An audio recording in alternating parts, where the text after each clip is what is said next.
na ba? Ayan, sige na. Yung endorsement na po. Ayan.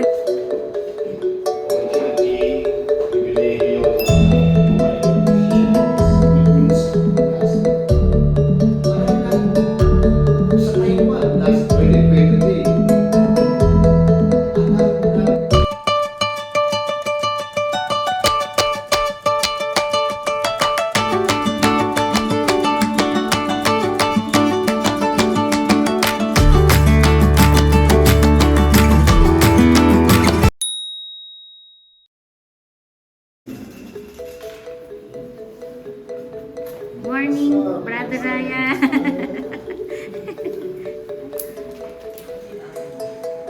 Magandang umaga.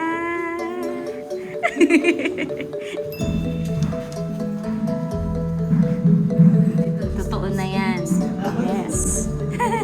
Ang rehistro na. Ano lang, documentation.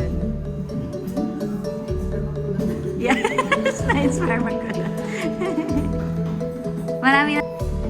Ayan, so for our vlog today, ito ay sneak peek lang. We will be just sharing to you some aspects of our missions training provided by the International Teams Philippines. Ayan, hindi namin may papakita sa inyo yung buong training because of course that is an exclusive content of our trainers from iTeams, but we will be sharing a few minutes na talagang highlight of the global Filipino dream. So, this is part 1 at may part 2 pa po ang vlog na to. We hope that ma-enjoy nyo at maging useful sa inyo, maging challenging din sa inyo kung ano yung vision ng Panginoon para sa bawat Pilipino. Ayan. So, we hope you enjoyed the vlog. Ayan, nakikita nyo kami na currently nagfi-fill up ng forms because as we have this training, we are also becoming members already of this big mission agency or mission ministry ng iTeams Philippines. So, panoorin nyo po at i-absorb nyo po ang mensahe. Ayan, nagsimula rin po kami ng isang praise and worship kanina, kaya lang hindi namin na-record dito. So, diretso na rin tayo doon sa pinaka lecturing ni Pastor Jessie, our trainer for today's vlog. Sige po, enjoy watching and God bless po.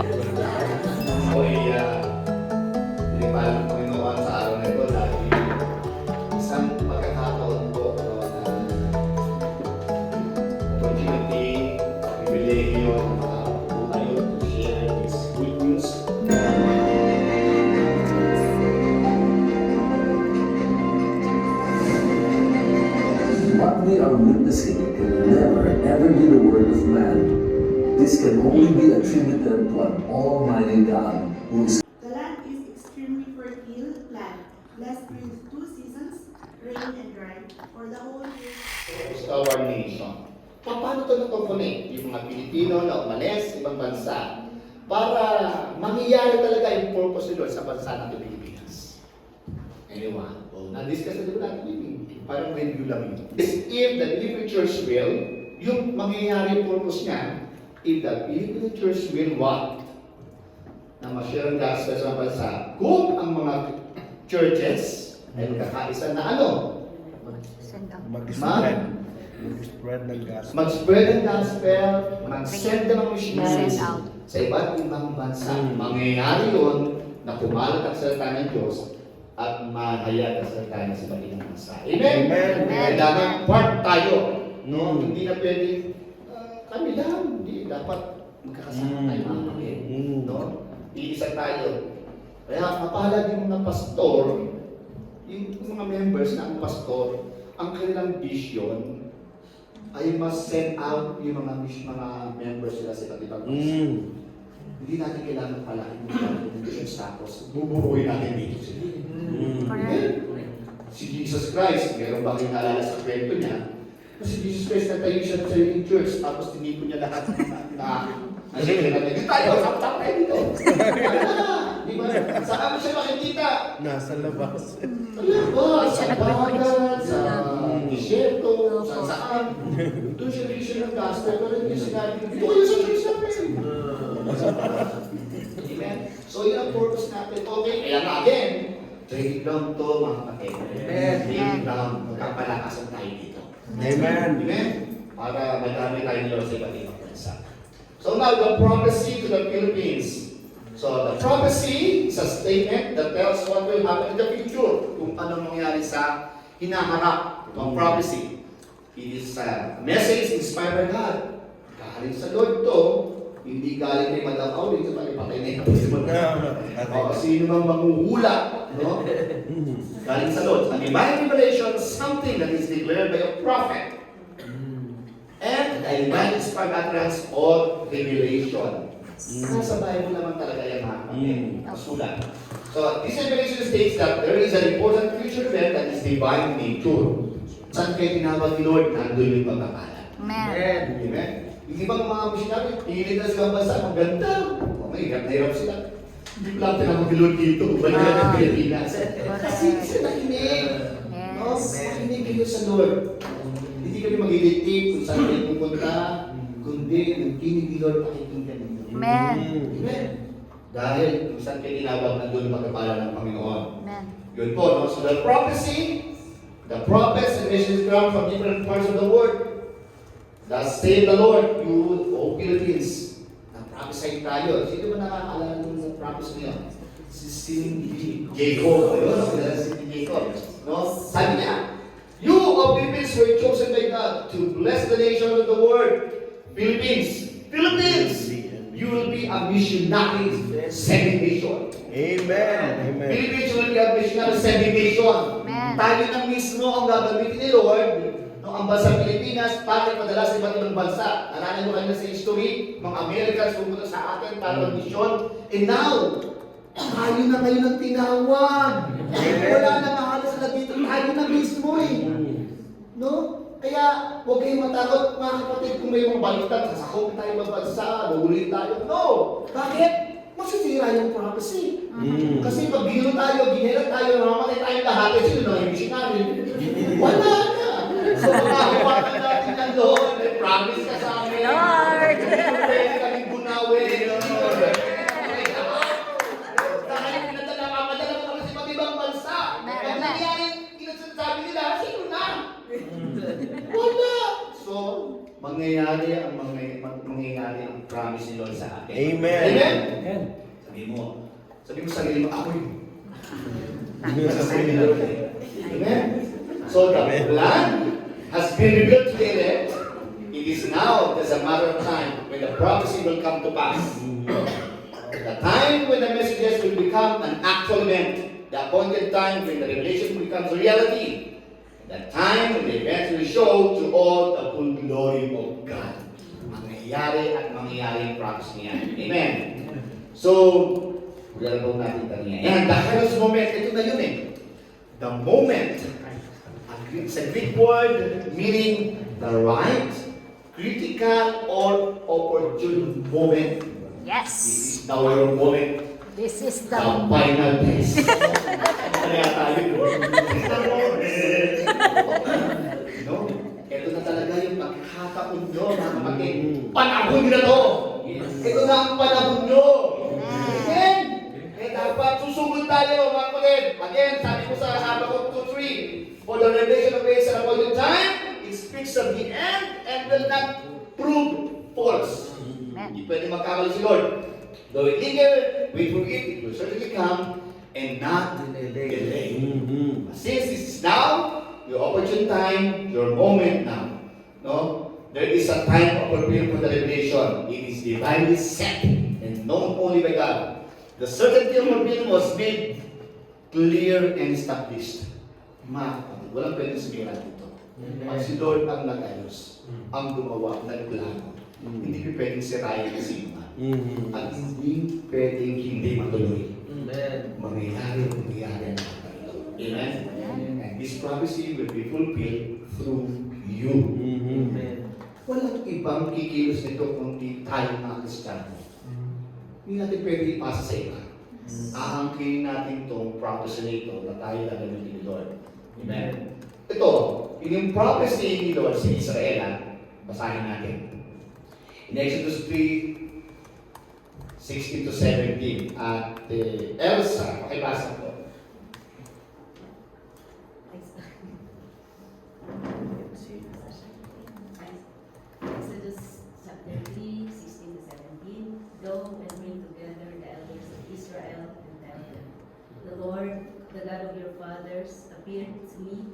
the God of Abraham, Isaac, and Jacob, saying, I have attended carefully to you and to what has been done to you in Egypt.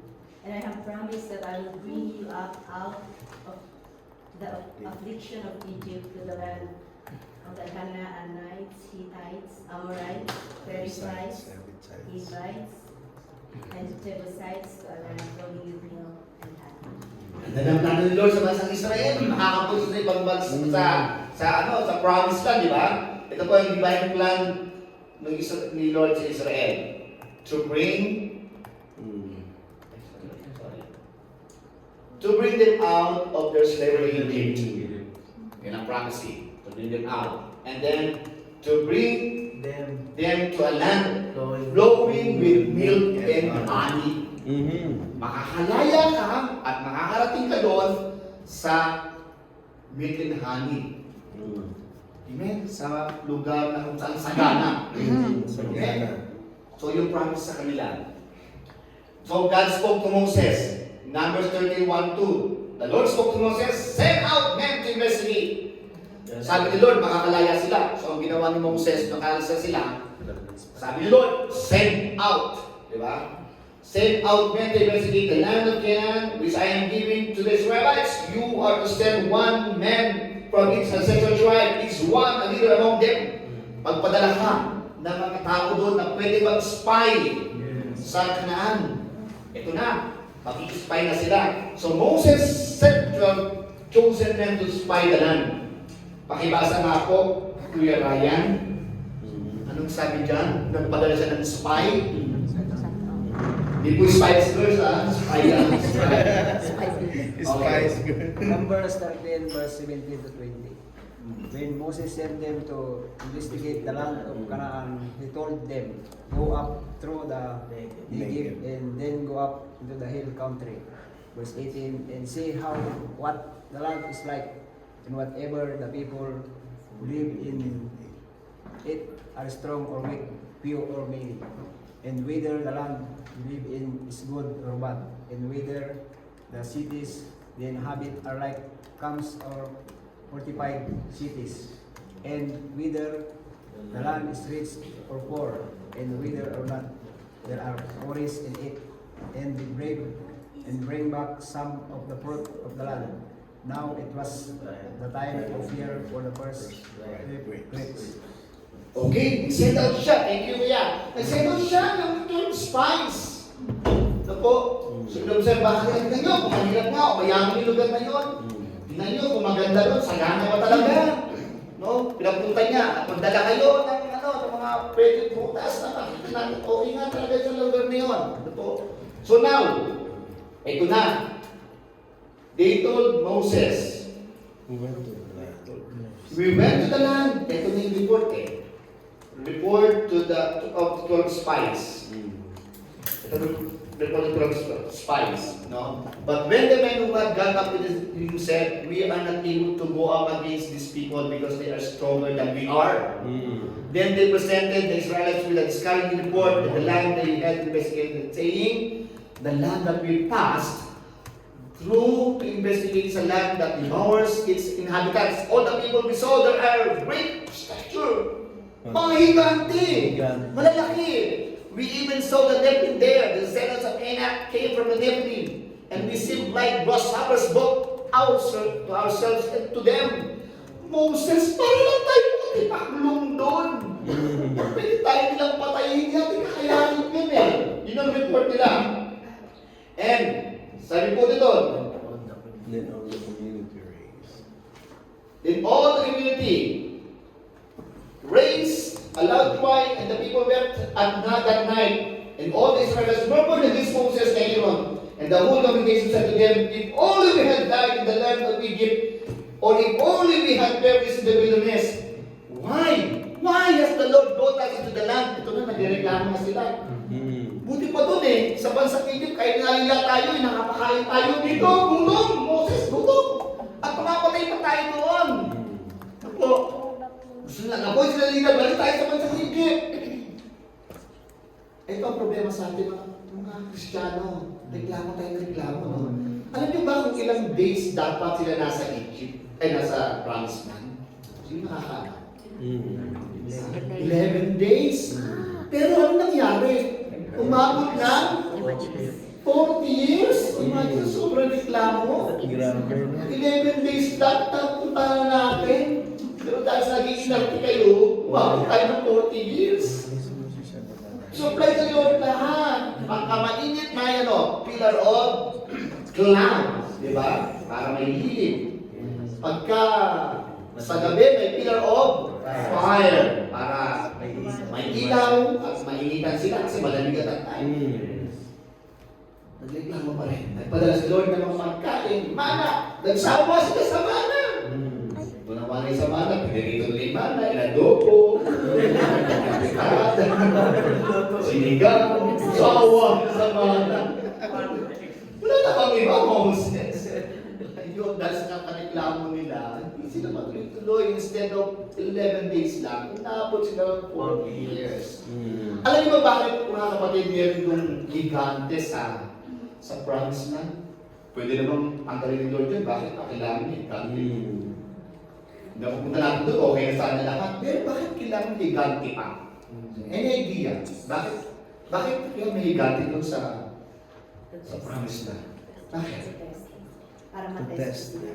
Okay, pwede. Para matest sila. Talagang matibay sila, magtutuloy sila. Ano ba? Para ipakita po na may mas malaking Diyos kaysa sa mga higante po. Okay, amen. Para patunayan ka ng Diyos. Mas makapagulay lang kami sa may higante nga. Sabi ang baba, yung realidad. Bakit may higante? Parang challenge yun. Challenge. Tsaka yung courage nila para tumayo para sa Panginoon. Okay. Hindi. Kayo. Ha? May? Inasawa yung Pwede ka asawa ng babae. Asawa ng mga higante.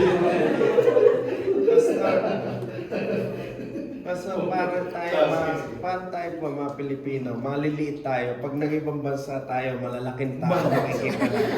Oo, totoo yun. Higante tingin natin sa kanya. Alam niyo kung bakit meron talagang higante yun? Kasi, nilagay ko yung mga higante yun para protektahan yung mga crops, yung mga hayop na mga ganda, yung mais, malulusog, na huwag kainin ng mga wild animals. Nagsilbing protector ang mga higante yun. Eventually, papapatay na yung mga higante yun. Basta parang tayo mga insekto. Yung mga Israelita na parang stricto lang sa mga higante. Oo, malito lang. Kaya sabi, grasshopper, hindi na doon tayo doon. Sige, tayo mamamatay tayo doon. Kaya alam, ito yung naging resulta eh. The results, no? Yung pagreklamo na, they dishonor God by their disbelief in His word and promised blessings. Yes. May nakaragang blessing. Kaya lang, dishonor nila si Lord. No? And they chose to stick to remain in the past. Balik na lang tayo doon. Ayoko na, mamamatay tayo doon eh. And they declined the wonderful promise of God for them. Eh magandang promise, ano nangyari? Natakot kasi sila eh. They did not believe the prophecy. The prophecy was makakalaya sila sa bansang Egypt at makakapot sila sa upang pangako. They perished in their disbelief. Yes. Hirapan sila, nakarusahan sila because of their disbelief. Sila talaga. Ang problema sa atin mga Kristiyan, minsan mga kapatid, no? Hindi tayo naniniwala sa Panginoon, hindi tayo naniniwala sa mga prophecy niya, sabi ni Lord sa atin. Kaya umaatras tayo, mas gusto natin manatili sa, ayoko na magbabago, okay na tayo sa luma. Hindi, kailangan talaga may mga mangyari, may magbago sa atin. Kailangan talaga mabago tayo ni Lord eh. Diba? Magamit tayo ni Lord. Kung dati talagang sanay tayo na ginagawa sa church, mga bali na yan, hindi talagang pagbabago si Lord sa buhay natin eh. Asahan niyo yan, gagamitin tayo ni Lord sa iba't ibang bansa. Kung noon ang inisip lang natin, magpatay tayo church, tayo, evangelize tayo, yes, maganda yan. Hindi kasi tayo pangit, maganda naman talaga yan. Pero kung makakalimutan, may inutuloy si Lord sa atin na humalo tayo sa iba't ibang bansa. bansa. Yes, amen. Dahil bago siya umakyat sa langit, yun ang bilin niya. Great Di mo ba? Yung Great Commission na yan. Goy. Ito, the second generation, ito maganda. The first generation was with Moses, sumablay sila eh. And this time with Joshua. God spoke to Joshua. Paano nangyari ito? Kuya niya, ipahibasa na. Joshua chapter 1, verse 1 to 11. After Moses, the Lord's servant, died, the Lord said to Joshua, son of Nun, Moses' assistant, Moses, my servant, is dead. Get ready, cross the Jordan River, lead the people into the land which I am ready to hand over to them. I am handing over to you every place to set foot as I promised Moses. Your territory will extend from the wilderness in the south to the Lebanon in the north. It will extend all the way to the great river Euphrates in the east, including all of Syria and all the way to the Mediterranean Sea in the west. Pakituloy po. Yan. No one will be able to resist you all the days of your life. As I was with Moses, so I will be with you. I will not abandon you or leave you alone. Be strong and brave.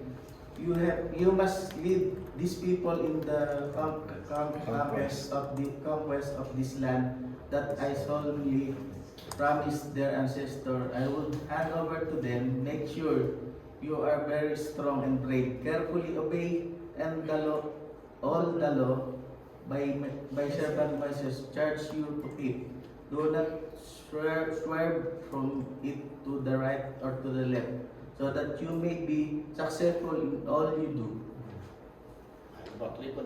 This law scroll must not leave your lips. You must memorize it day and night, so you can carefully obey all that is written in it. Then you will prosper and be successful. I repeat, be strong and brave. Don't be afraid and don't panic, for I, the Lord, your God, I am with you. All you do, Joshua instructed the leaders of the people, go through the camp and command the people, prepare the supplies, for within 3 days you will cross the Jordan River and begin the conquest of the land the Lord your God ready to hand over to you. Okay, thank you po. Second generation, Joshua generation. Panahon niya na matatapang. Kasi first generation, panahon ng mga duwag. Kaya umatras sila eh. Second generation, ito yung panahon ng matatapang. Kaya sabi ni Lord, Joshua, patayin na ang servant kong si Moses. Ikaw na ang pakalit. Kung paano walang kay Moses, ganon din ako sa'yo. Kaya gawin mo to, maging matapang ka.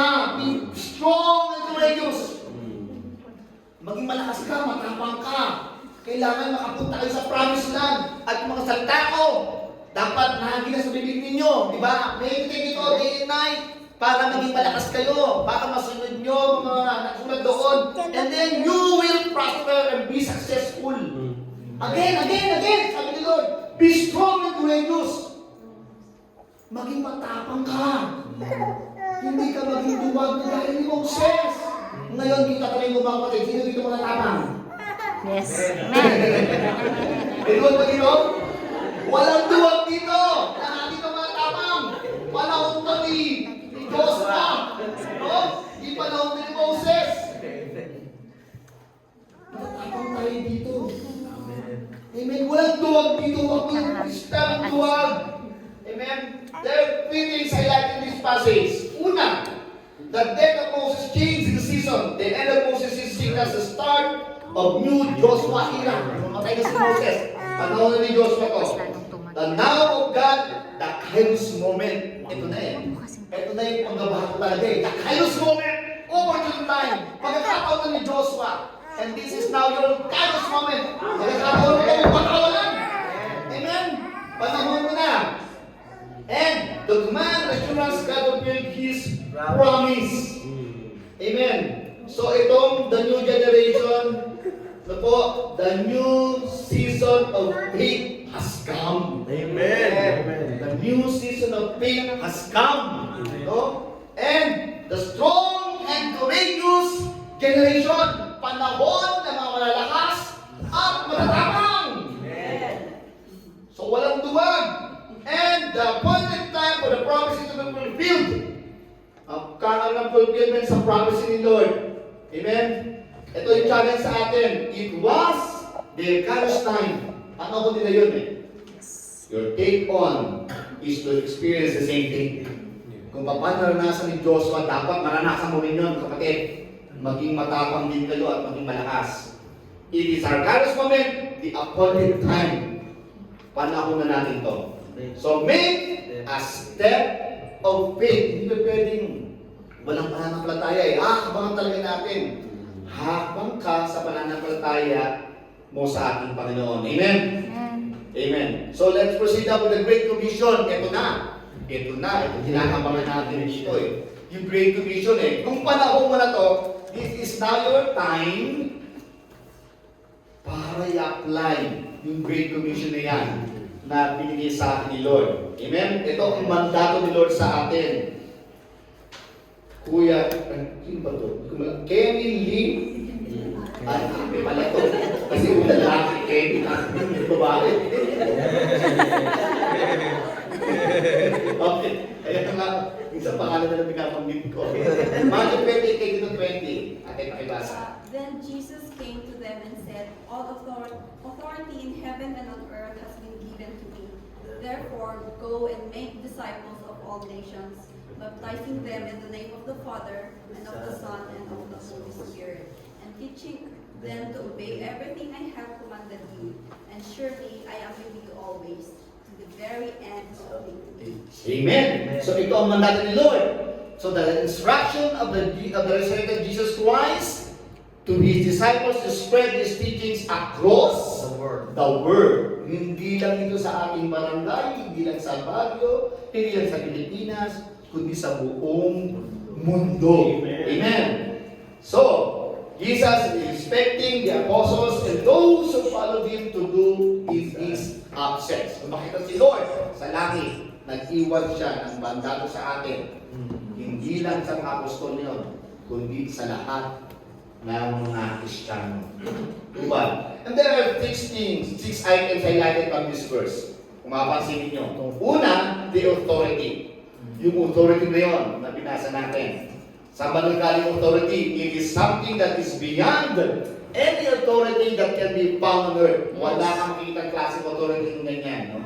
It is a divine in scope and power. It is an authority that encompasses all the creation, whether in heaven or in earth. And authority that God and God alone possess. Kay Lord lang yung authority na yan nagaling, na kailangan sunod tayo. Hindi siya nakikiusap. Please naman, mag-share kayo ng salita. Hindi siya nakikiusap. This is a command. Utos po ito. Pag sinabing utos, wala kang ibang choice kundi sumunod. Amen. Kung saan na parang kita, parang kaya kaya sumunod tayo. Sabi niyo, sumusunod tayo. Hamas pa kay Lord. Na nag-uutos, tatanggi ka ba? Disayno ka ba? Kailangan gawin mo ang utos na yan. Amen? Secondly, go. Go. Ito na yun, mga kapatid. Ito yung problema sa atin na ang go natin hanggang sa vicinity ng Pilipinas lang. No? Let me tell you this. No? Go to those acts, moving away from a place, traveling to and staying in another place. Ito yung the long term na. Moving away from a place, traveling to and staying, the traveling lang, staying in another place. Hallelujah. So Jesus gave us instructions to go where the unbelievers are. To go where the unbelievers are. Kung nasa mga unbelievers, hindi mo nakakilala sa Kanya. People who have not heard the message of salvation. Tanong sa Pilipinas, nakalilig daw kasi sila ng message of salvation? Yes! Pero sa ibang bansa, nakalilig na? Di pa. Konti pa lang talaga. Those who have not been offered the gospel of Christ. Dito, lantaran eh.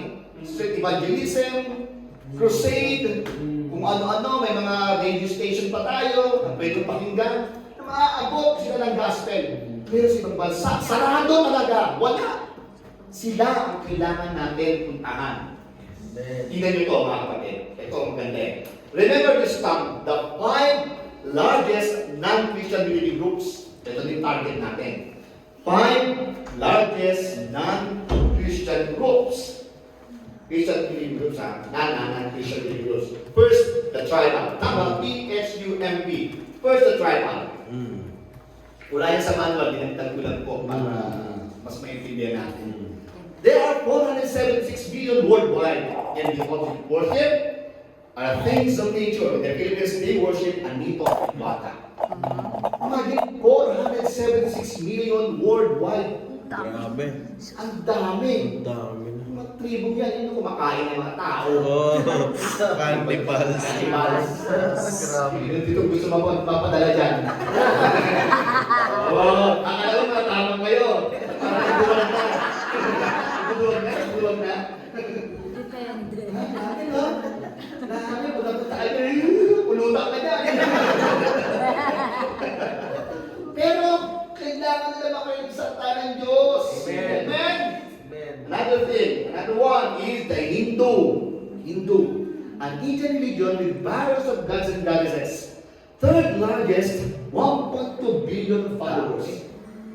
Billion, ang speaking about 1.2 billion followers.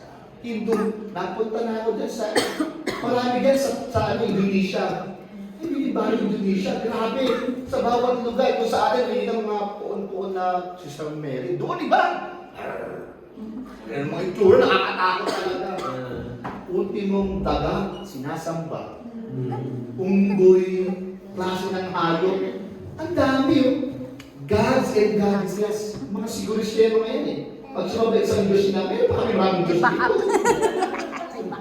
Kaya mas yung puno tumutulo sa kita ng bahay nila, hindi na tumutuloy yun. Huwag yan! Diyos namin yan! Kaya marami rin daga. Ganyan sila, mga Hindu. Sila hindi pa talaga namin sa tayo ng Diyos. Hindi pa naaabot yung karamihan sa kanila. Pinag-usapan natin bali Indonesia. What about the rest of the countries? Hindi sila nakakilala sa Panginoon. Next, the unreligious group. Ito yung mga atheist. Atheism, 240 million self-identified atheists. Worldwide. China and Russia. China and Russia pa pinag-usapan yan ha. And identified sila. Pero yung iba hindi pa eh. Dapat magandang pa nga yan. Sa Vietnam lang, kaya na tuloy eh. Kasi communist yun. Bawal ang mga religious activities. Dati nakapunta ko pero yung hindi. Ang mga bansag yan, hindi yan nilagyan sa kanin Diyos. Sila yung dapat maawal. O yan ha, hindi yan na kayo kung saan ipupunta. Next, ito. Ito, mas marami dito yan. Kahit sa Baguio, marami lang rin. Kapit-bahay kayo dito. So, Muhammad is the messenger of God higher than Jesus. 2 billion or 25% population. Dami nila. Kalat na yan. Ano kung bakit may mga store sila dyan? Mga pinapasok na yung mga mall? Nag-church planting din sila. Yes. Diba? Kasi pagka mag-request siya sa administration, sir, marami na kami dito, baka pwede kami magkaroon ng prayer ano dyan, rule dyan. Diba? Nag-i-start na sila magtayo ng church. Sinisimula nila. Ang strategy nila. Correct. At ngayon, narinig ko sa kwento nila, na pastora, open na sa ibang bansa, street evangelism, Muslim. Quran na po. Quran ang pinuturo pag ginagamit nila. Open na sila. Grabe na sila. Kaka-bold ngayon. Ang tanong na sa mga Kristiyano, nasaan yung mga Kristiyano? Bakit na unahan tayo nila? Ba't mas magaling sila sa atin? Samantalang sa atin binigay yung mandato. Kasi marami pa rin isa ngayon, duwag, tako. Diba? Imagine mo. And, ito, Buddhist. Grabe ito. Napunta ko ng mga bansa niya, lalo na yung Thailand. Nakakabigyan talaga sa Buddha. Makikita mo sa mga mountain, Buddha nakaukit. Hinto yun, ha? Sa lahat ng madaanan yung Buddha. Ayan, ha? 506 million, 6.6% worldwide. Cambodia, Thailand, Myanmar, Bhutan, Sri Lanka, Laos, Mongolia, Japan, Singapore, South Korea, Taiwan, Malaysia, Vietnam, China, Northern Mariana Islands, and Nepal. Sa bansa Pilipinas na, meron na rin Buddhist temple. Sa atin, nagsisimula na sila eh. Opo, sa Chinatown. Marami na eh. You know, daming ka-targetin. Pero tayo nagsisisikat tayo sa Pilipinas. Pag yung reklamo natin, dito wala pa. Wala pa. Dito mas marami. Diba? Dito yung bansang hindi pa nakakalimut sa tanang Diyos. Marami pa mga unbelievers. Halos karamihan din ang puntahan ko na po. Vietnam, Hong Kong, Taiwan, Malaysia, Singapore. Grabe. Sarado sila sa gospel. Pag sinabi mo sa kanila, minsan nasa Macau ko, nakausap ko isang Indonesian Muslim. Sabi ko, okay lang mo sa'yo, i-share ko sa'yo gospel. Sabihin ko sa'yo kung sino si Jesus Christ. Pumayag naman siya. So, kinwento ko sa kanya, sinare ko sa kanya. Tagumpay naman ako. Pero sabi niya, maganda yung kinwento mo. Pero hindi mo ako makapaniwala sa isang araw lang. Hindi ko pwede magpalit yung pananampalataya ko sa isang araw pa rin sa'yo. It takes time eh. Hindi ka pwede pag-share mo. Kaya you need to stay there. Diba sabi doon, pupunta ka, pero kailangan mag-stay ka. Hindi pwede. Punta ka doon. Okay, na ako, na-settle na. You need to disciple them. Malataks din natin yan. You need to stay. You cannot build these people in just one day. Hindi kaya. Hindi mo kayang baguhin ang pananampalataya nila sa isang iglap. Hindi mangyayari yun. Mga random kaibigan, mga pastors sa Thailand din, sabi niya, pastor, ilang taon na ako dito pero ang miyembrong lokal na tayo na umatin sa akin, iilan yan. Almost 30 years na siya doon. Pero ilang pa rin mga lokal. Ang hirap sila mapaniwala talaga, hindi basta-basta. Kaya kung introduce mo agad about Jesus Christ, hindi pwede gano'n. Kailangan pakita mo sa sarili mo, maging model ka. Kaya yung buhay natin, tayo mismo, sa living Bible tayo. Amen. Kailangan makitaan tayo ng magandang pag-ugali. Bago nila sila maniwala sa atin. Hindi pwede share ka na share yung gospel. Wala, madali nila kalimutan yun. Pero yung buhay mo, nakita rin ang binalo nilo. Magandang influensya ka. Tatandaan nila nun. Magiging-wala na sila sa later on. Kasi alam nilang binago ka ng Panginoon. Kung binago ka, kaya rin silang baguhin. Pero kung introduce mo lang ganun-ganun na kasimple si Jesus Christ, they will believe. So kailangan you need to stay there. Alagaan mo sila. Amen? Remember this. In Romans 10:30-15. For everyone who calls on the name of the Lord will be saved. Lahat ng tumatawag sa Panginoon, maliligtas. How then can they call on the one they have not believed in? Paano sila tatawag kung hindi nila pinagtiwalaan? And how can they believe in the one of whom they have not heard? Paano sila maniwala? Wala naman sila narinig. Wala naman sila sa kanila. And how can they hear without someone preaching to them? Paano nila mapakinggan kung wala nag-preach? Paano? Wala eh. And how can anyone preach unless they are sent? Paano ka makaka-preach kung hindi ka papadala? Kailangan mapadala ka. Kailangan nandun tayo. Hindi na pwedeng hindi. Hindi sila maliligtas. Amen? Kaya hindi pwede, dito lang ako. No. Hindi. You need to be sent. Sabi sa scriptures, hindi nila makilala agad ang Panginoon ng ganong kasipit. Kailangan ko padala ka. But and how can they preach unless they are sent, mga kapatid? And as it's written, how beautiful are the feet of those who bring good news. Amen. So lahat daw ng dadalang salita ng Diyos, naka-pedicure. Sabihin. Gusto ko yun.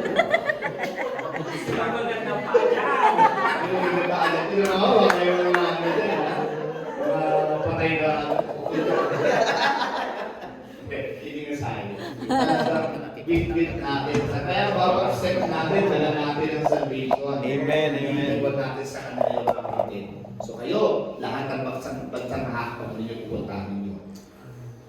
Mag-iwan kayo ng taas doon. Amen. Share that with Diyos. Amen? You need to be sent. Pwede. Sila na lang. Sino ba madala? Sila. Kung sila send! Sila. Send them. Send them. Send me. Send them. Send them. Sabi, no? Kaya mga kapatid, kailangan natin talaga magamit yun. Tayo papadala. Huwag tayo magpuro. So, make disciples. Ayan na. Kaya nga mag-i-stay ka doon eh. You need to disciple them. If you consider yourself a disciple, then you need to make another disciple like you. Kung sa tingin niyo mga disipulo kayo ng Panginoon, kailangan. Then yan na. So, wrong state. Kailangan may padala. Kung gawin pinigil doon, kailangan makapag-create din kayo another disciple like you. Amen? Amen. It is a command to lead the unbelievers to the faith. Be nurtured and cared for in the truth. Guide them and help them move from their newborn state to maturity in the faith. From baby Christian to maturity. Amen. Amen? So dapat walang bonjing dito. Bonjing yung matagal ka ng Kristiyano, dapat pa rin kinakain. Ka pa rin. Dapat kakaroon ka na. No? Dapat yun ang tuturuan natin. To help turn people into followers of Jesus Christ. Amen. See, eventually, maging followers na sila ng Jesus Christ. Diba? Yan ang pag-disciple. So, all nations, so again, hindi lang sa bansa Pilipinas, all nations ang highlighted dyan sa Matthew 28-20. We bring good news to all the people of the world. God does not show favoritism. So kahit ang kulay, itsura, mahal ni Lord yan. God loves the word. God wants to give them the opportunity to hear the message of love and offer salvation through His Son. And once the message is made known to all, then Jesus will return to judge the living and the dead. Kapag naabutan ng salvation, nakalinig ka lahat, then Jesus will come. Ito na, abang-abang, masarap yun, di ba? Yeah. So, hindi nyo ba bang mamatay pa tayo isa-isa? Mas masakit yun. Wala pa siya, di ba dumarating? Di ba mas masakit yun, mamamatay pa isa-isa? Mamamatay natin sa buhay. Eh, kung dumating na si Lord agad. So, wala na mangyayaring gano'n. Sabay-sabay na tayo, dadalhin ni Lord. Yes. Amen?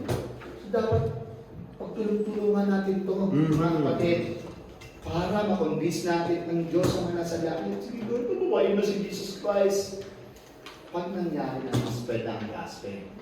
Amen. And these two kinds of fish. Yan pa to. Mag-isip kayo ng isang isdang maliit. Ay, isang isdang malaki nakikita sa aquarium. Yung maganda. Yun nga. Sino yung may magkakaya? Wana! Yan. Oy! Ano ba ang gusto mo? Ano ba? Wala yun. Di ba? Yung mga ano ba yun? Goldfish. Goldfish. Uy, ka na lang. May na rin po. Tapos nakikita mo yan sa aquarium. Wow! Maganda! Alam mo may ilaw? Paikot-ikot sila sa loob ng aquarium. Pero doon na sila. Doon lang sila. Parang isang estado. Talented. Ang galing na mga may mga ano pa, no? Mga title talaga sila. Kaya gamit sila. sila ni Lord. Doon sila sa loob ng church. Yun lang. Feeling nila, yun lang yung task nila. So masayang masaya sila na pinapalakpakan sa loob ng church. Ano? Yo. Oo nga. Satisfy sila doon lang sa loob ng church. Yun sa isang malaki. Kristyanong congregant lang sa loob ng church. Pero isang maliit. Isang maliit. Isang maliit. Limo.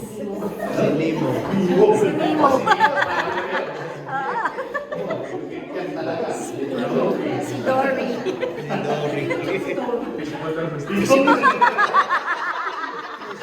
Maliit talaga yun. So yan yung mga isda maliliit na yan. Hindi mo sila makita sa aquarium basta-basta. Nasa gitna sila ng karagatan. Correct. Nakakita mo sila. Yan, mabilis yan. Ilod sila. No? Parang isang Kristiyano. No? Nasa ibang bansa. Simple lang siya, pero wala siyang title. Pero ginagamit siya ni Lord sa iba't ibang bansa. Pero isda na maliit na nakikipag-communicate sa iba't ibang isda. Nakikipagpentuhan. Kaya tayo mga Kristiyano dapat. Ikaw isang Kristiyano, bagamat wala kang title, simple ka lang. Pero nakakapunta ka sa iba't ibang bansa. Wow. Yun, mismo. Share mo ang gospel, Hallelujah. kapatid. Mas gusto ni Lord yung gano'n. Mismo. Maliit ka, wala kang title, simple ka lang, ordinaryong membro, ordinaryong Kristiyano, pero misyonero ka sa ilang ng Diyos. Ano gusto mong piliin? Yung malang isda o maling na isda? Gusto mo maging malang isda? O pinabal o maling gospel? Hindi na gets. Maging dilis daw po. Okay, then, ito naman, joke lang yun. Maliit naman talaga ang dapat piliin natin doon. Yes. Amen? Kailangan gumagala tayo. Dapat dito walang SSS Kristiyano. SSS. Hindi ba narinig yun? Hindi ba pa? Hindi yung social security system. SSS yung saved, seated, satisfied. Nagbutas ng buko. Seated. Safe naman ako eh. Okay na ako dito. Satisfied na ako dito. Tutugtog kakanta. Seated and Dito, satisfied. ready. Okay na yun. Hindi ang gusto nila mangyari sa inyo. Yes. Hindi yung Kristiyano para lang mag-bukok sa loob. Buruhin yung buhay niya sa loob. May trabaho tayo. This is not a task of the Lord.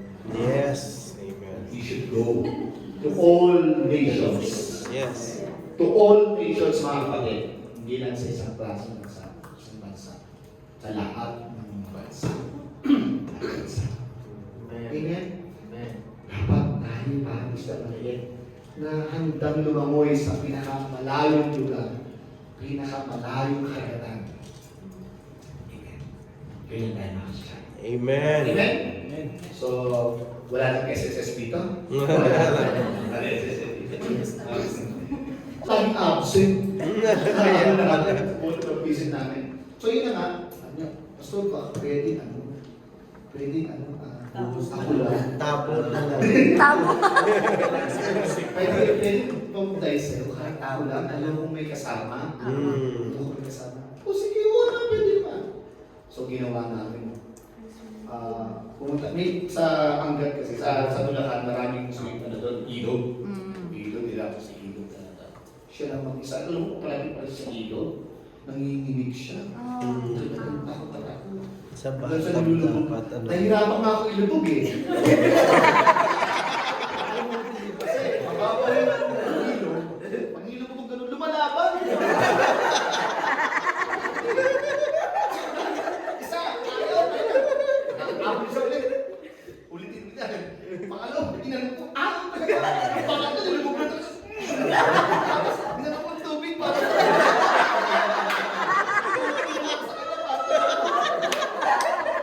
may video ko nun.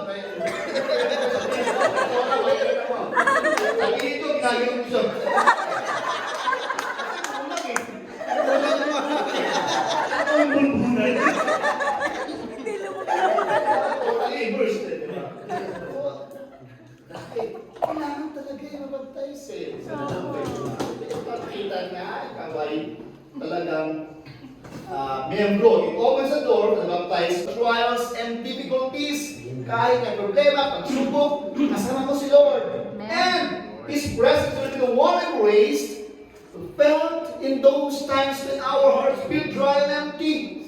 Yung mga Kristiyano, akala nila pagka dry na dry sila, magsama spiritual wala si Lord. Hindi, ano pa rin si Lord? Ano pa rin si Lord kasama mo, kapatid? His words and assurances will guide us always and lead us to victory.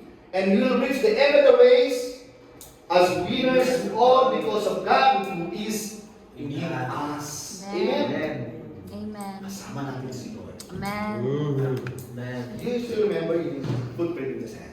Amen. Noon, naglalakbay sila, tuwa siya, nakita yung footprints, 4, 2 kay Lord, 2 sa kanya.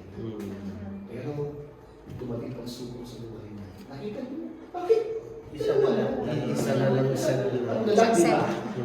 Hindi na, asin ka Lord, ako na lang ito naglalakad, ang sabi ni Lord. Hindi ikaw yan. Pako. Buwan mo.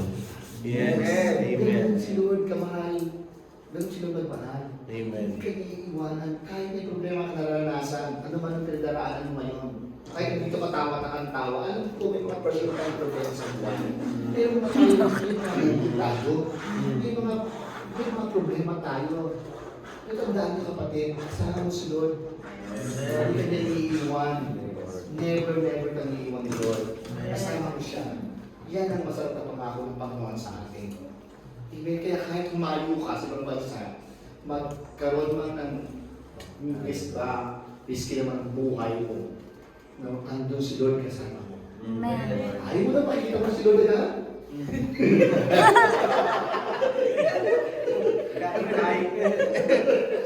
Bawa lang. Di ba sabi ni Paul, for me to live and to die is gain. Amen? Eh, lahat mo talaga ito sa langit eh. Ako na lang talaga. Diba? Pero pag kami plano pa sa si Lord, may plano si Lord, hindi kanya basta-basta kukunin. Yes. Kahit, alam niyo ba, meron tayong missionary sa North Korea. Meron tayo. Grabe, Wow. matindi doon. Sa mga bansang Amerikano, meron tayo. Matindi. Para sa sila, para sa gospel. Hallelujah. Doktor pa yun yung sa North Korea, doktor yun. Pero hindi siya nagpapakilala ng missionary siya. Kahit yung missionary to. Wow. Na nakilala namin siya nung dumating sa conference, nag-testimony siya. Pero tagun-tagunin mo. Hindi pwedeng pakilala namin. Pero sinabi ko yun. Doktor siya sa North Korea. Pero may mission siyang hawak. May mission purpose ko ba siya dito. Wow. May purpose ko sa kanya. Kaya huwag kayo matakot. Kapag kasama mo si Lord, kahit nasaan mo ka, hindi ka babayaan. Amen. Amen? So the Great Commission compels us to share the good news until everyone has heard. Great Commission yan. Compels. Sabihin, pagkapersahan itong sinasabi sa akin. Ito na request. Ito ay talagang kinukuman sa akin. Inuutusan tayo na gawin ang Great Commission. Amen. Ang paghahayag ng salita ng Diyos. Amen ba? Amen. Amen. Tanong mga kapatid, on a scale of Amen. kailangan makapagtrabaho ka rin doon. Why? To support your ministry. Yes. Hindi pwede umasa ka lang sa church. Kapapadala sa'yo. No? Burden ka pa ng church, kapatid. Dapat ikaw, gagamitin mo yung skills mo para makapagtrabaho ka. Kung gusto mo talagang mag-minister doon, masuportahan. No? Hindi lang naman yung pag-minister mo, even your family, gutom yung family mo pag umalis ka. So, kailangan kasama yung kapatid. No? Sa Acts 18:1-3, sabi dito, after this Paul departed from Athens and went to Corinth, there he found a Jew named Aquila, a native of Pontus, who had recently come from Italy with his wife Priscilla, because Claudius had ordered all the Jews to depart from Rome. Paul approached them, and because he worked at the same trade, he stayed with them and worked with them, for they were tent makers by trade. Mismo si Paul, tent maker siya eh. Gumagawa ng tolda. Nagtatrabaho siya para lang masuportahan yung ministry niya. Sabi yung sa 2 Thessalonians 3:8b, we work night and day in order not to burden any of it. Siya mismo, kaya walang pwede magmalaki yung church sa kanya eh. Ang sinusuportan ko lang yung bola, hindi makakapag kasi siya mismo, may trabaho siya to support the ministry. Yes. Amen? Kaya dapat tayo ganun din. No, prepared dapat tayo mga kapatid. Dapat nag-work din tayo. Hindi tayo burden. So what is tent making by the way? Tent making refers to missionaries who work a full-time or part-time in the non-religious jobs. Non-religious jobs ha? Hindi yung pagpunta nyo gusto nyo lang sa church kayo, binabayaran kayo. Pwede naman yung mag-work kayo sa ibang company na kumikita kayo. Kaya pastor, trabaho sa Hong Kong. Di ba? So, nakakapag-support sa ministry, sa family, well, pastoring, no? So, educate, using their skills, education, or profession to support themselves in their ministry instead of merely raising financial support from other Christians or churches. Nagmumukha tayo kasi hindi nang hindi. Okay lang naman yung may nagsasabi sa iyo. Okay lang yung bigyan kami si Lord. Amen. Pero ikaw mismo yung hindi nang hindi. Amen. Pero kung may binigay sa'yo si Lord, walang problema naman. Ako, gaya ko, may isa nag-sponsor sa akin. Minsan wala. Kasi yung pagbiyahe sa ng bansa, mahal din naman talaga yung ticket. So, may mga gumagano sumasagot. So, okay yung mga ganun. Welcome naman yun. Kaya lang, kung laging ganun yung sitwasyon na aasa ka na namin sa ganun. Yung pangit na. Diba? Bakit naman, kailangan talaga. Meron ka rin kita, support sa ministry mo. At maging sa mga pamilya mo, di ba? Nag-mission ka, tapos gutom pamilya mo. Di ba? Kasama yun, isang kapala, kailangan pag-bless din sila. Amen? Yan yung tent making. Kaya we are encouraged, mga kapatid. While doing the ministry, you should be a tent maker also. Amen. Magtrabaho din kayo sa inyo. And that is, International Mission encourages us na hindi lang basta mission. Yes, that is our very concern, yung mission na yun. Pero, kailangan pa rin natin magtrabaho. Amen? Ang ganda no, magpunta sa mga bansa. So, matutulungan mo rin yung family mo. Meron tayong mga missionaries kasi iba't ibang bansa na kasama na yung pamilya nila din. Sa Canada, yung isang nag-train sa amin doon, sa lugar namin. Ngayon, buong pamilya na sa Canada na. Nalibigyan yung family na. So you can bring even your family. Kasama sa pagpala eh. Yun ang nga sinasabi na wala tayong blessing din doon sa lugar na yun.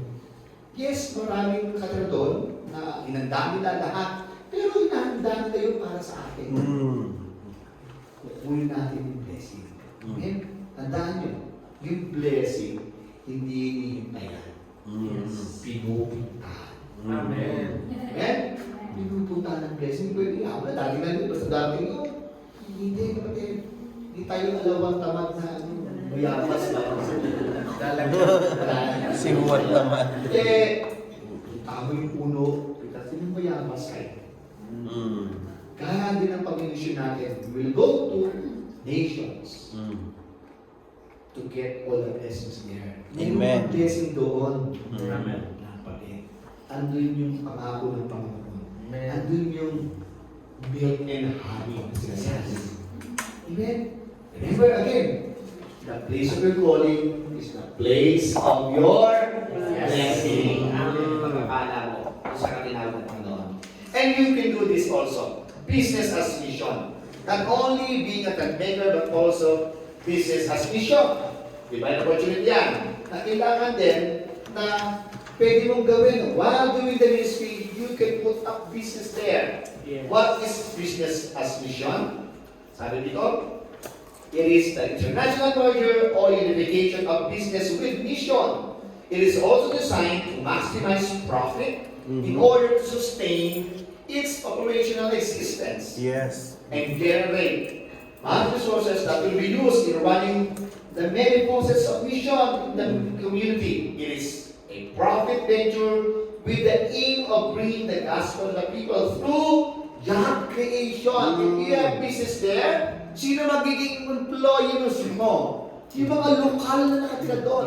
That is the great opportunity, divine opportunity to share the gospel to them. Papasok sila sa iyo eh. Di ba? Para ma-share mo na ang gospel. Yan ang pinakamagandang pwede mangyari. And wealth, generation for the poor and the needy of the place where the business is set up. Sila na doon, nakatira, yung mga lokal na yun, maghahanap sila ng trabaho at gagamitin ka ni Lord, put up business there. School, marami tayong mga missionaries na school, di ba ito bangsa? Coffee shop, meron na. Nangyayari po yan. Lalo yung mga teachers natin, no? Pumupunta sa ibang bansa, nagtatayo ng mga school doon. Marami eh. So yung mga teacher na mga lokal na nakatira dito, gagamit talaga yung negosyo ito. So if you have business in your mind na pwede mong gamitin doon, barbero ka, ano barbershop doon, di ba? Lahat ng customer mo, gugupitan mo, at ma-share mo ng gospel, opportunity to share ng gospel. Hindi gusto yung evangelism, lagi. Okay naman yun, kaya alam niyo sa may mga areas na bawal sa evangelism. Di ba? Baka pag nahuli ka, pinakababa ka mo, uwi. Eh, paano kung patayin ka mo? Kulong ka, pagkagupitin ka. Ganon eh. Alam niyo yung old school, mga missionaries, ganon ang gusto nila dati. Basta kailangan madala ko itong Bible na to doon. Whether mamakay man ako hindi, kailangan madala ko yung Bible. Tama, ako please, dala mo yung Bible. Pero pag nahuli ka, Patay. isang beses lang. Wala ka na. Isang beses lang ginamit ng Lord para Wisdom. kaya, we need wisdom talaga dito. Ito ang ginagawa ng mga international missionaries natin. Talagang trained talaga ng mga gamit sa ibang bansa para malaman nila paano approach ang gagawin. You need to know their culture. Hindi basta-basta mag-share ng gospel, baka nasasagasaan na. Sa Tainan, bawal ang hawakan yung buhok ng... Bawal doon. Bawal. Banal sa kanila yun. Banal sa kanila pag nahawakan mo yun, kaya nag-iingat, dapat inaalam yun eh. Makakasuhan ko, nangyari. Kakasuhan ka doon, makulong ka. Buhok pa lang yun ha, na inahawakan mo. Sa atin, normal lang yun eh. Pogi-pogi, ganda-ganda mo naman, nakapos agad. Sa kanila, ibang kultura nila eh. Kaya inaakal din natin yung mga kapatid. So may diskarte talaga ang pagkahayag ng salita ng Diyos. Hindi basta-basta gusto mong mag-share okay na. Kaya minsan sa pag-mission natin, iniban ko comment ng mga bashers na, kung pag-mission niyo sa items, pasyal-pasyalan naman kayo eh. Eh paano ang pinupost namin, nakikita nila, pinapasyalan namin, kinakainan namin. Natural, ipopost namin yan, ang gusto yung post namin, i-share kami ng gospel. Makita doon ng mga government doon. Pwede i-post yun. Ilang hindi na intindihan. Akala nila papasarap lang kami doon. Siyempre naman, doon na kami. Gusto nyo, kupula lang kami. Hindi namin. Hindi yung mag-indo, blessing ni Lord yun. Diba? Kailangan makita mo yung pagkapala ni Lord sa lugar na yun. Maranasan mo. Mag-enjoy ka naman sa masasarap nilang pagkain, matikman mo. Akala nila, pasyal-pasyal, kain-kain lang daw. Mali, hindi natin pwedeng pakita sa buong mundo yung ginagawa natin gano'n. There are some countries na talagang restricted talaga sa mga bagay. There are restrictions na hindi pwedeng basta-basta mo gagawin isang bagay na hindi. Pauwiin ka or else mamamatay ka doon. Kaya nag-iingat tayo. Again, wisdom. Diba? Wisdom yun. No? Kaya pag may narinig sa tanga nun, mali ka kapatid. Hindi mo naiintindihan ang mission na yan. Kaya, salamat sa Lord. Yung iba nakakaintindi naman. Kaya, masarap din mong naliman ibang bansa nung kasama doon sa pag-share ng gospel ng Panginoon.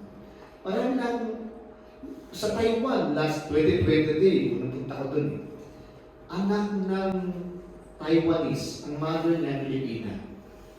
Sakto naman doon accommodation namin, may ari sila ng isang beer house. Beer house, doon kami natulog sa beer house. Sabi ko, Lord,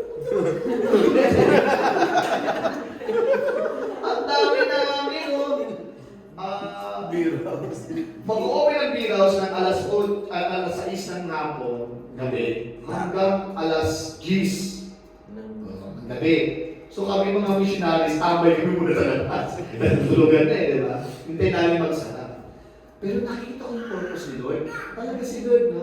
Paggaling talaga si Lord, ginagawa talaga niya. Doon time na yun, doon ko na-meet yung anak ng may-ari. At nasira natin ang gospel. Nakakilala na yung bata ito. College pa lang siya noon, yun, nag-aaral siya trabaho ngayon, nag-graduate na. Lagi ko siyang kausap ngayon, nag-share ng kami. Dati hindi siya nag-share ng mga word of God. Ngayon nakikita ko sa mga response sa akin, puro word of God na. Amen. Nakakatuwa, nakakilala sa Lord, pati yung nanay niya, nakakilala sa Panginoon.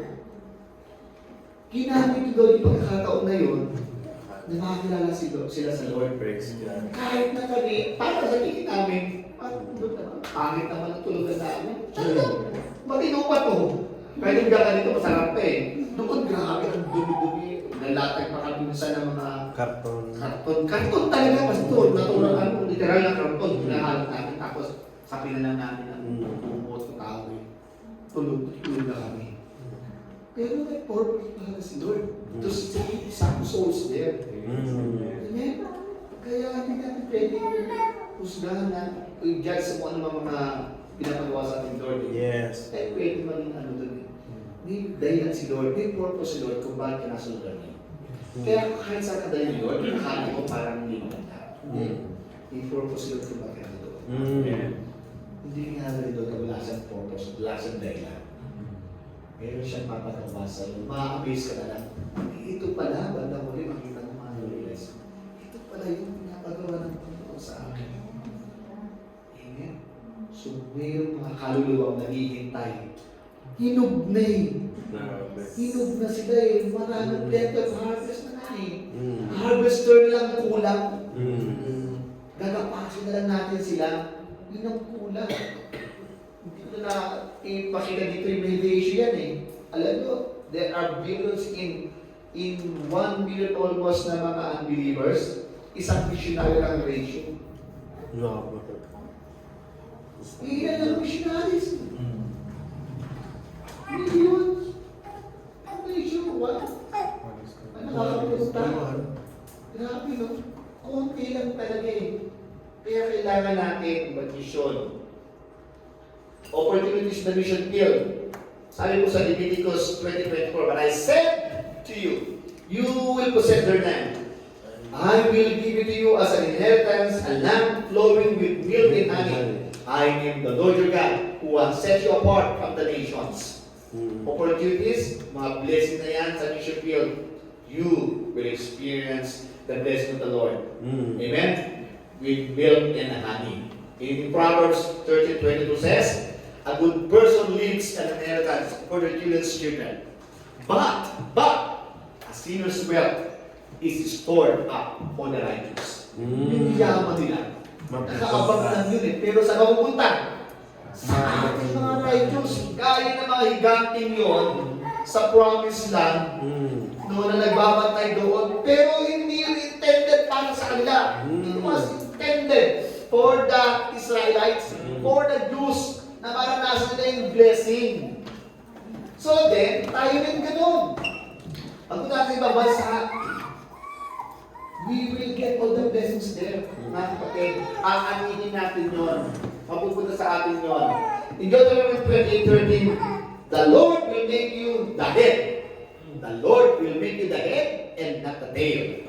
If you pay attention to the commands of the Lord, your God, that I give you this day, and carefully I'll follow them, you will always be at the top, never at the bottom. If you will just obey the Lord, pakinggan niyo si Panginoon, susunod kayo sa Kanya. Remember this, you will be the head. Hindi kayo buntot, puluhan mo kayo. Amen? You always will be on top, never at the bottom. Mangingibabaw tayo. Iaangat tayo ni Lord. Amen. Amen? Ipopromote tayo ni Lord. Walang demotion sa Lord, puro promotion. Amen. Amen? Amen. we need to just obey the Lord. Sumunod lang tayo sa Panginoon. Darating mapangako yung pagkapalan ng Panginoon sa atin. Amen. So the call to urgency, ito po, God has a plan. A very important plan that involves the most unlikely individuals, men and women of faith who are greatly lacking in resources and are looked down upon. Plan to stir up a country to go into this and do His bidding to the nations of the world. Sa Coca-Cola in 1923, in my lifetime, I will make sure that everyone in the world will have a taste of Coca-Cola. Siya, ang vision niya, no, na ang buong mundo makakatikim ng Coca-Cola. Bawat household, bawat bansa, matitikman ang Coca-Cola. And you know, Coca-Cola now is everywhere. But they are just operating on the power of the flesh. What more for us Christians who are indwelt in the Spirit of God? Hallelujah. Amen. Sila, may flesh lang yun. But tayo in the Spirit, nag-operate tayo in God's Spirit. Naninilaan sa atin, kapatid. Amen? So dapat tayo mismo. Kung yun, ginamit ng Coca-Cola na makarinig, na makatikim ng lasa ng Coke, tayo dapat ganoon din ang ating vision. Lahat makarinig ng salita ng Diyos. Amen. Spiritual aspect na ito. Na dapat makarinig ng salita ng Diyos ang bawat individual. Amen? That is our vision. What? And why in Ephesians 4:13 says, I can do all things through Christ who gives me strength. Amen. Magagawa natin lahat yan dahil si Kristo Jesus, yun siyang nagpapalakas sa atin. Amen. So, hindi dapat tayo magkakot. Amen. And in John 14:12-15 says, very, very, very truly I tell you, whoever believes in me will do the works I have been doing, and they will do even greater things than this. Ganun nyo, si Jesus kayo salita, ako nakakagawa ni Mana. Sabi ni Lord, higit pa yan ang magagawa nyo. They will do even greater things than this, because I am going to the Father, and I will do whatever you ask in my name. I will do it. Kahit anong sabihin nyo, sa aking request nyo, gagawin ko yun. Wow. Kung ano yung nagagawa ko, mas hihigitan nyo pa. Amen? Grabe, no? Grabe ang ka-respect, hindi siya makamot. Hindi kayo pwede maging ano ko lang. Mas mahindi pa rin ako. Pero siya, sabi niya, kung ano yung nagagawa ko, nakakawag pala isang demonyo, kaya mo pala yes. Galing ang sakit. Mas matindi pa dyan, galing nyo. Di ba ganun nangyari kay Peter? Alina pa lang ni Peter, gumagaling. Wala siyang ginagawa, walang daanan pa lang niya, gumagaling. Samantalang kay Lord, di ba? Bago siya magpagaling, ang daming may process pa eh. Kailangan bulag. Ilamos ka doon sa ganun. May ganun proseso. Pero kay Peter, grabe, madaanan lang, gumagaling. Yun yung sinasabi ni Lord, greater than this. You can do greater than this. Yung ginagawa ko. That is the power of the Holy Spirit. If you have that power, yung Holy Spirit na yan, I tell you mga kapatid, kahit buhay, sa patay, pupukin. Di pa, patay, buhay mga kapatid. Patay, pupukin. No? Buhay tayo ng patay, may lapit na sakit, gagaling! Amen! We have that kind of power given by the Lord through the Holy Spirit. Yun, tayo advantage eh. Basta kilala natin ang Panginoon. This time, do not hesitate in your heart. And do not hold back. Do not hold back.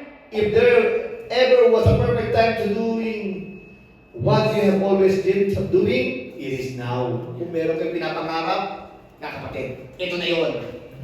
Ito na yun. Now is the time! Now is the time! Do not hold back. Walang pwede umatras, walang pwede sumuko, walang pwede tumigil. Kailangan mabati tayo. Amen? Spread the good news. Sama-sama tayo mga kapatid. Magkakaisa tayo to spread the good news. And you and your life will never be the same again. Amen. Sa akin lang. Tinawag tayo ni Lord, I was working at a call center. Pero, nung tinawag ako ni Lord, I give up yung trabaho. Pag, in the time that I resigned as call center agent, yun din ang simula. Nung nagsabi na ako resignation effectivity nun, yun ang simula naman ng pag-start ko as to lead the church as pastor. Doon sa lugar ng Sigalay. Pag tinawag ka ng Panginoon, mga kapatid, hindi ka pwedeng pagbayaan doon. During the pandemic time, yun yung blessing na nagkakaroon ng kotse. Samantalang yung iba, pandemic, sinusurrender lahat, binabawi na repossess lahat ng mga sasakyan, di ba? Wala kami pangulog. Pero kami, kumuha. Binigay nila sa sasakyan. Praise God. Ilang months na lang natapos na kami. Thank you, Lord. Ilang mga 4 months na lang. May 4 months na lang. Tapos na kami. 3 months? 3 months na lang.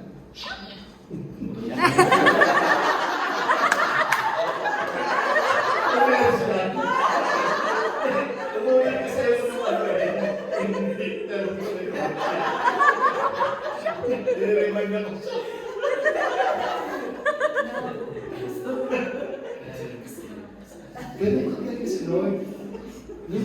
Dati, passport ko, ilang beses na akong nag-apply to work abroad. Passport ko, nakadalawa na ako. Na-expired na, 2. Pero nang join na International Police Philippines, ilang buwan lang, lumilipad na ako kung Thailand. Praise God. Nakakalaga. Grabe. Tapos, hindi lang yun. Sunod-sunod na yung pagbiyahe ko kung iba't ibang bansa. Dahil napunta in Hong Kong, ilang beses ko nakikita yung siya sa Macau, Singapore, Malaysia, Vietnam, Thailand, Brunei. Hindi lang isang beses sa Taiwan, hindi lang isang beses sa Mayan. Hindi 3 beses, 4 beses. Grabe biyaya ng Panginoon. Hindi po kami mayaman. Lalo na kumaayos sa trabaho. Blessed lang talaga tayo dahil pinili tayo ng Panginoon. Ito yung sinasabi ko po sa inyo mga kapatid. Kapag sumunod ka sa Panginoon, may pagkakaya. Lahat po, hindi sa babiyahin na lang ako. Ito yung blessing ni Lord. From Taiwan, nung nakaraan 2023, pauwi na ako. May nag-chat agad sa akin, Pastor, punta ka ba ng Vietnam? Kasi next trip namin Vietnam. Sabi ko, oo, meron. Meron tayong conference eh. Pag naintindihin yung airfare mo, ibabayaran na ako. Pangascript ko na yun. Praise God. May mga pagkakataon na gano'n. Ibig yung mga registration, yung mga anata registration. May registration din kasi. Binabayaran, accommodation, binabayaran. Hindi lang. Ito, yung isang na-train ko doon, kasi isa ako sa mga evaluators eh. Kasi access to, actual training yun, you need to be evaluated ng mga evaluators. And I'm one of them, nag-evaluate. Kaya kung pumunta kayo doon, maaaring mag-evaluator niyo ako. So, kailangan ganyan nyo ngayon. So, yun po. So, praise God. No, sabi niya, Pastor, dito kami nag-exam sa Baguio. Pastor, pupunta ka ba ng Bali, Indonesia? Oo, punta ako. Pastor, ako yung passport, no? Ako na bahala ng book sa'yo. Nasundan pa yun ng AL. Nasundan. Praise the Ganun ang Lord. blessing ng Panginoon. Basta sumunod ka lang sa Panginoon. Money is not an issue. Hindi na ang issue ang money. Hindi issue yan. The issue is your heart. Let that issue be your heart. The issue is your heart. Are you ready to give up? Yung mga bagay na meron ka. Are you willing to surrender everything to the Lord? Surrender mo sa Lord lahat. I tell you. More than that, ang magagawa mo, more than that, ang blessing na ibibigay sa iyo ng Panginoon. Pagsunod lang talaga eh. Pagsunod lang. Kapag nakita ni Lord yung heart mong sumusunod sa Kanya, tell you will enjoy Amen. the milk and honey Amen. na inalaat sa inyo. Nakukuha mo yan, mga kapatid. Huwag ka matakot sumunod. Because the Lord will always be with you. Remember, you are the head, not the tail. Anak kayo sa ilalim, nalagay na sa ibabaw. Iaangat kayo ng Lord. I-promote kayo ng Lord. Ibibigay mo yung desire ng heart nila. Maski nga yung walang partner sa buhay, sumasama sa akin sa international. Hindi ka nakapartner. Oo! Nakakasawa to. Yung sa church ka, hanap ng dawan. Wala nga dito sa church. Yung dawan mo. Yung pala kasi yung pasa yung dawan. Si pag-aasa pa. Yung pag-aasa. Ako, isa maraming kwento ang mga missionaries natin na nakakita ng asawa. Nakakita ng asawa sa France. Minsan sa conference, nakikita nila ang partner nila doon.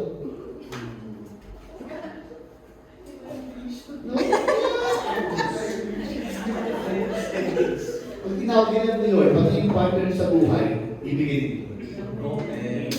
Amen? Will provide. Sino mga partner dito? Marami-rami dyan. Kasi talaga, tandaan nyo, lahat ng areas ng buhay nyo, ibigay ng Lord. Yes. Yes. Hindi ba pwedeng bakante yan? Amen? Hindi kayo pahihirapan ni Lord. Masasagana kayo dyan. Mas may enjoy nyo while serving Him. Yes. Yes, there are some risks, there are some trials. You will face some trials. Malis talaga. Pero, sabi naman ni Lord, di ba? Kasama niyo ako sa lahat ng yan. Sa panahon na nangyayari kayo, sa panahon ng pagsubok. Hindi babayaan ang Panginoon. Amen. You will enjoy the blessing na nakalaan para sa inyo. Amen? Amen. Basta susunod tayo sa Panginoon. Kaya, aabangan tayo! Amen? Aabangan tayo! Amen! Walang tuwag dito! Puro mga tabang! Amen! Kahit sa akin punta yung Lord, pumunta kayo! Yes. Kaya na kayo sa Lord Maria! Basta sabi ni Lord. Sabi ni Lord! Sabi ni Lord!